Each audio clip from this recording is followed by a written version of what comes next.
अजितदादांनी जेव्हा डॉक्टर अमोल खोले यांच्यावर जे विधान केलं त्या विधानानंतर सगळ्यांचा रोख माझ्याकडे आला.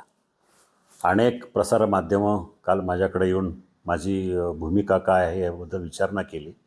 मी स्पष्टपणे सांगितलं की अजून निवडणुकीला वेळ आहे.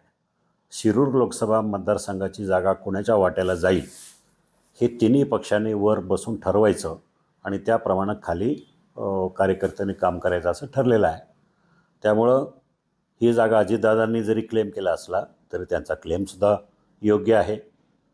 दुसऱ्या बाजूने शिवसेनेचासुद्धा ह्या जागेवर क्लेम राहतो, कारण नॅचरली आम्ही 3 वेळा मी ह्या मतदारसंघातून शिवसेनेच्या चिन्हावर लढलो आणि तिन्ही वेळेला चढत्या मताधिक्यानं निवडून आलो. पहिल्या निवडणुकीला 30,791ची लीड होतं. दुसऱ्या निवडणुकीला 1,78,000 मतानं जिंकलो. तिसऱ्या निवडणुकीमध्ये मी 3,03,000 मतानं विजयी झालो आणि चौथ्या निवडणुकीमध्ये अतिशय अल्प मतानं मी पराभूत झालो. याचा अर्थ आमचं या मतदारसंघावर वर्चस्व आहे. अगदी 5-5 आमदार विरोधी असतानासुद्धा मी इथून निवडून आलो. त्यामुळे साहजिकच आमचासुद्धा क्लेम या जागेवर आहे ना. त्यामुळं तरीसुद्धा तिन्ही पक्ष एकत्रित बसून जो निर्णय घेतील तो निर्णय आम्हाला मान्य राहील. उद्या असं ठरलं की ही जागा अजितदादांकडे गेली तर ते तिघे बसून ठरवतील उमेदवार कोण आहे.